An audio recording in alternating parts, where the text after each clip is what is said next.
It's a slight change of tack, but I feel like we've sort of forgotten about Brexit a little bit. I don't know about you, but I'm reminded every time I try to join a passport queue in an airport. What are the proposed benefits of Brexit that I'm meant to be feeling at the moment?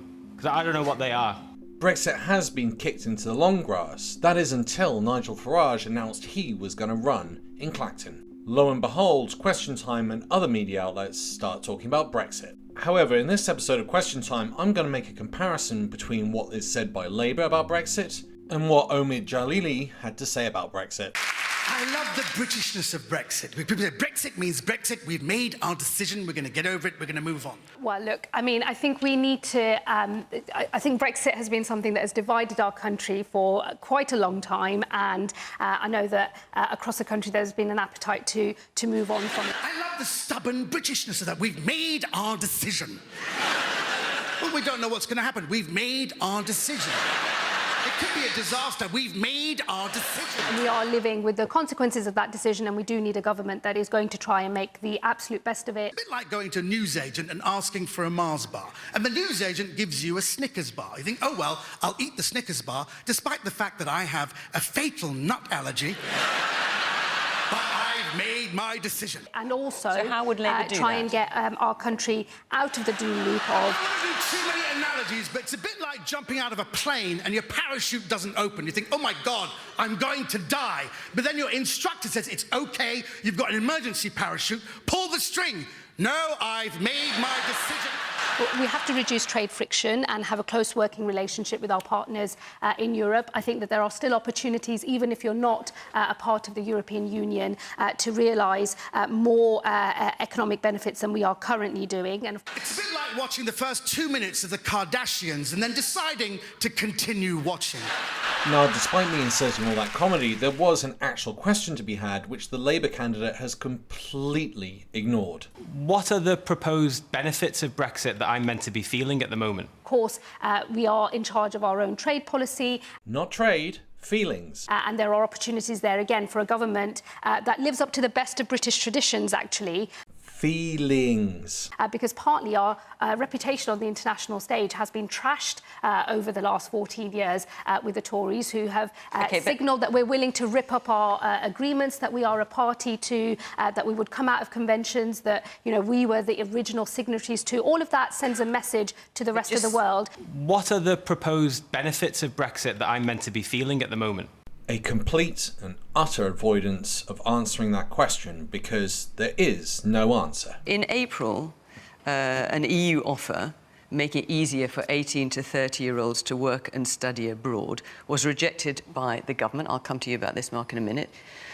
Labour also said they had no plans to adopt that scheme. Would that not be a Brexit benefit? And why do you not want to adopt it? Well, I think that we need to think in the round about what we're doing on migration. It's got to be part of a bigger package. We obviously want opportunities for young people in our country, but was this not an opportunity? I'm just wondering why Labour rejected it. I think it has to be part of a broader conversation about the relationship that we have with other European countries. So Except we've got the same agreement with Australia and New Zealand, and they didn't object to that. And interestingly, it was the candidate for Plaid Cymru who actually came to the rescue and had to point out that within the Labour Party, there is a fracture. People will look back at this time and think it is frankly ridiculous that we have shut down our trading relationships with our nearest neighbours. I'm talking to a horticultural business recently, and when they import into a port, since the 30th of April, so this has been brought in by the government, untold to them, there is a random cost of £600 on certain lorries. And then lorry drivers who come from the continent will have to wait for 15 hours. They don't even have a cup of coffee there, and many of them don't want to come back again. Welcome to the Brexit, sir. I'm sorry. Now, I don't see what that good is doing for the economy. For Plaid Cymru, yes, we want to rejoin the single market and the customs union. And the best way to do that would be to join the EEA, except Norway and other members have said categorically you're not going to be allowed to do that. And the EU so far has also said, we do not want a singles and customs union. It's simple. You're either in or you're out. Ask Labour, because the Mayor of London has commissioned work that put the cost to the economy at £140 billion less because of the effects of Brexit as they stand. Surely, if this election is about the economy, is about the cost of living, there is a duty on the two parties who between them seem to always assume that they will be leading alone and unalloyed by any other influence. There is a duty on you, Labour and Tory representatives, to face up to the fact that we are doing ourselves untold damage and to start to make a difference. But of course the Conservatives and Labour Party say, we've made our decision, we're going to get over it, we're going to move on.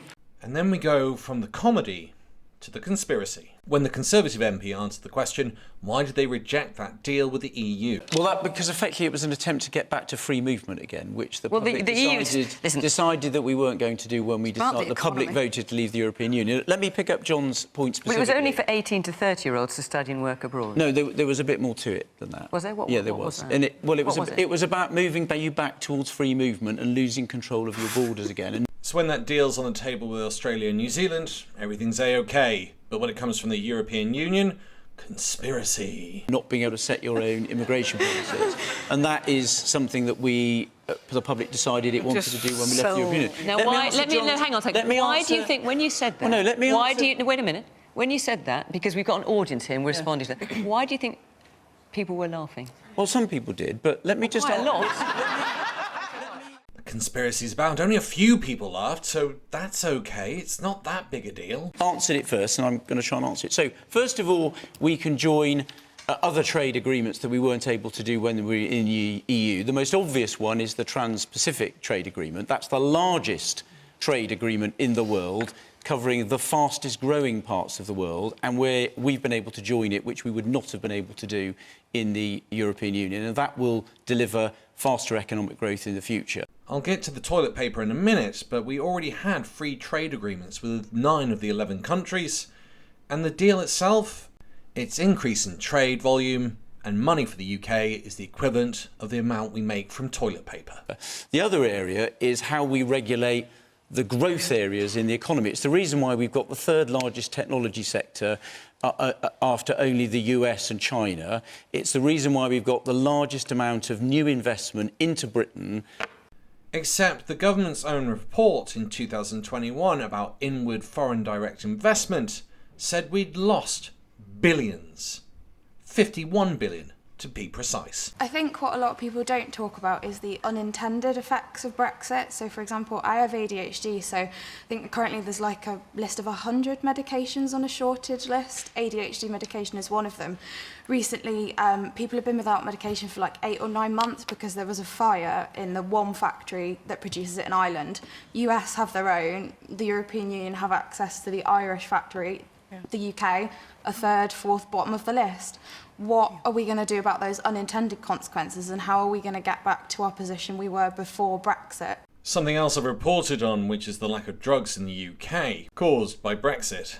Essentially, when we were in the EU, we had access to multiple laboratories, as was put forward by the lady in the audience. However, as a result of having left the EU, we're now down to 2 labs. And that means we've got shortages, because we need about 4 for the UK. The thing also, what I feel, what has been a costly as well of Brexit, in my opinion, especially what's happening with housing. Housing has increased massively over the last few months. We have also seen, because I was a student here at the University of Chester, my paying for accommodation went skyrocketing like every single year. And how do you think that's related to Brexit?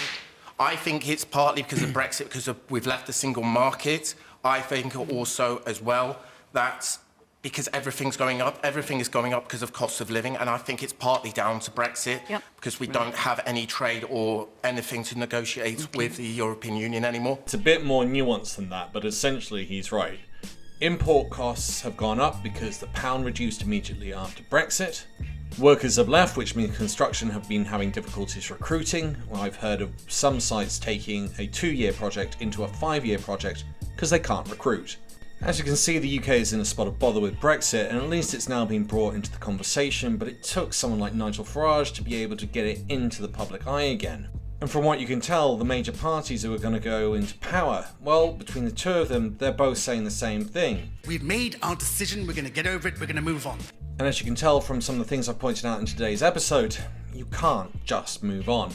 Once again, thank you to all my Patreon and YouTube supporters who keep this channel going and growing. If you'd like to help the channel, we are aiming to get 100 subscribers by the end of the year. We're currently at 13. If you'd like to help out, link in the description. Once again, thanks for listening. Bye for now.